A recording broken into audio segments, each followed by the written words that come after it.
அப்படியா? இன்று என்ன நாள் தெரியுமா உனக்கு? என்ன நாள்?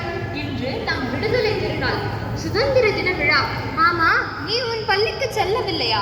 ஆமா, நான் போகவில்லை. இன்னைக்கு எனக்கு விடுமுறை. ஜாலியாக தூங்க போறேன். வர்ஷினி, அப்படி சொல்லக்கூடாது. நீ என்னுடன் வா, நாம் என் பள்ளிக்கு செல்லலாம். இன்று என் பள்ளியின் விடுதலை திருநாள் தமிழ் உரை வச்சு நான் தான் பேசப் போகிறேன். தயாராகிவிட்டேன். அருமையாக பேசப் போகிறேன். எனக்கு நம்பிக்கை உள்ளது. சுதந்திர தினம் என்பது இந்திய குடிமகன் ஒவ்வொருவரின் ஒரு பொன்னால் போன்றது. சுதந்திரம் நம் சுவாசமாக மாறிய நாள். நீ என்னுடன் வா. நம் அம்மா நமக்கு புதிய உடை வைத்துள்ளார். அதை அணிந்து கொண்டு இனிப்பெடுத்துக்கொள். நாம் என் பள்ளிக்கு செல்லலாம். நான் ஏன் உன் பள்ளிக்கு வர வேண்டும்? இன்னைக்கு எனக்கு விடுமுறை. என்னை தொல்லை பண்ணாதே, நீ மட்டும் போ.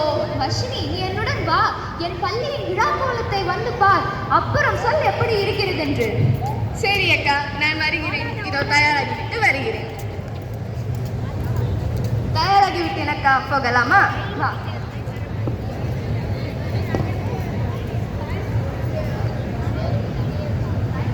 வர்ஷினி, பார்த்தாயா என் பள்ளி எவ்வளவு அழகாக விழா கோலம் பூண்டுள்ளது. இவ்விழாவை சிறப்பிக்க அனைவரும் வந்துள்ளனர். இதோ நான் பேசும் முறை வந்துவிட்டது. நான் பேச போகிறேன், நீ அமர்ந்து கேள். சரி அக்கா.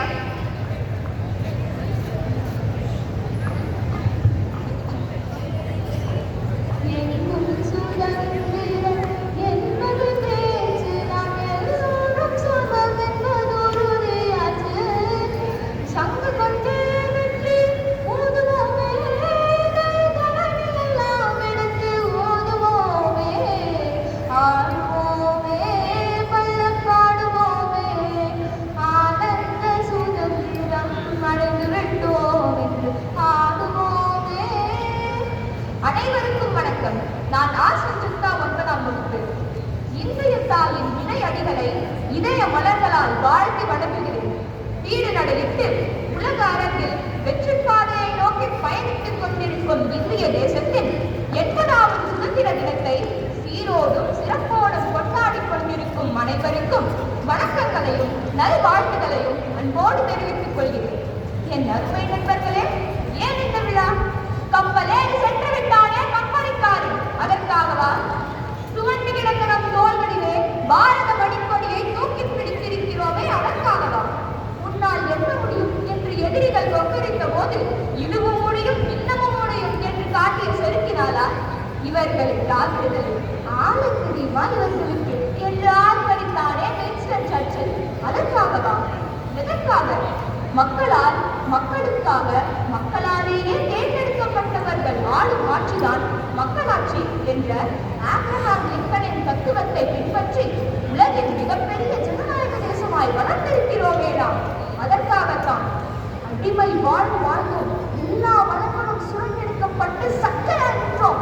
மேல்களைவனாய் ஏற்று பெற்று இப்பொழுது எழுந்திருக்கிறோம் நாம். ஆம், 79 ஆண்டுகள் நிறைவடைந்து விட்டன.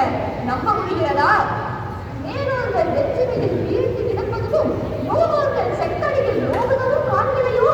கண்ணீர் விட்டா வளர்த்தோம் சர்வேசா, இப்பயிரை கண்ணீரால் பார்த்தோம். கருட திருமணமோ என்றார் பாரதி. ஏய்த்து பிழைத்தவர்கள் ஏற்க பெருமூச்சு விட்டனர். இந்திய துணை கண்டம் இவ்வுலகின் நாகரீகத்திற்கும் பண்பாட்டிற்கும் தாய் என்று ஏனோ அவர்கள் மறந்து விட்டார்கள். ஆம், என் திசையும் புகழ் வளர்த்த இந்திய தாய் வளர்ந்து வருகிறார். இதற்கு வித்திட்ட விடுதலை வீரர்கள் தான் எத்தனை எத்தனை பேர்.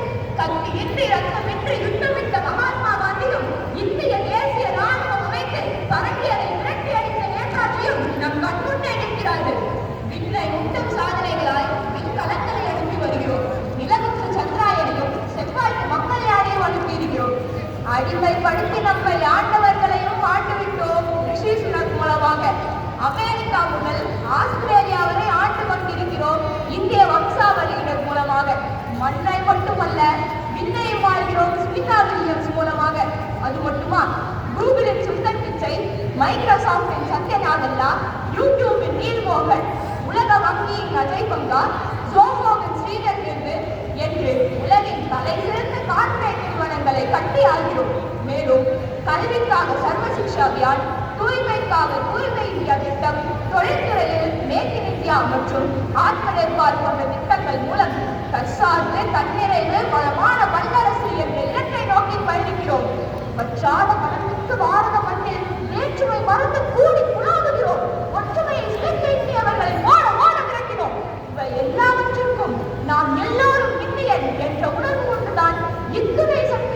படித்துள்ளது.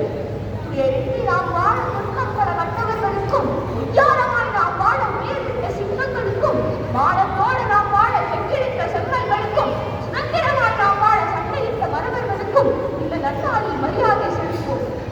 இந்த சுதந்திரம் நீ இன்னொருநாள் பெற்றதென்றோ, அன்பற்ற வாக்கள் அதை பறித்தால் தாகாயோ என்றான் மகாகவி பாரதி. சும்மா கிடைக்கவில்லை தம்பி சுதந்திரம், அதற்காக சித்தி அரங்கமும் தியாகமும் ஏராளம். அதனை போற்றி பாதுகாத்து மாணவர்களாகிய நாம் நாடு நலம் பெற இந்நன்னாளில் சபதமேற்போம்.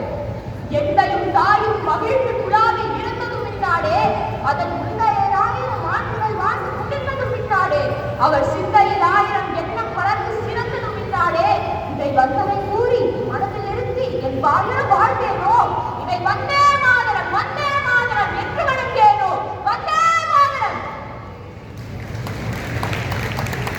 அருமையா எவ்வளவு அழகாக பேசியிருக்கிறார். உண்மையிலே அந்த கலைஞர்களெல்லாம் நினைவு கொண்டால் பாரத மண்ணின் உண்மைகளையும் சுதந்திரம் பெற்ற வீர வரலாறுகளையும் உன்னுடைய பேச்சின் மூலம் நான் தெரிந்து கொண்டேன். இன்றைக்கு மட்டும் நான் இங்கு வராமல் போயிருந்தால் எவ்வளவு பெரிய பிழை செய்திருப்பேன். தேசிய விழாவான இந்த விடுதலை திருநாளை ஒவ்வொருவரும் தம் குடும்ப விழாவாக கொண்டாட வேண்டும் என்பதை நான் புரிந்து கொண்டேன் அக்கா. சரியாக சொன்னாய். விடுதலை திருநாளான இந்த நாளை வெறும் கொண்டாடப்படும் மட்டுமல்ல, இது ஒவ்வொரு குடிமக்களின் பொறுப்பு கடமை என்பதை நான் உணர்ந்து கொண்டேன். இனி நான் என் தோழர்களுடன் இனி வரும் காலங்களில் அனைத்து இல்லங்களிலும் மூவர்ண கொடி ஏற்றி அனைவருக்கும் இனிப்பு வழங்கி கொண்டாட சொல்வேன்க்கா. புரிந்து கொண்டாயே, அது போதும் எனக்கு. மிக்க மகிழ்ச்சி. சரி அக்கா, விழா முடியும் வரை பார்த்து விட்டு வீட்டுக்கு செல்வோம். நன்றி, வணக்கம். ஜெய்ஹிந்த். மிக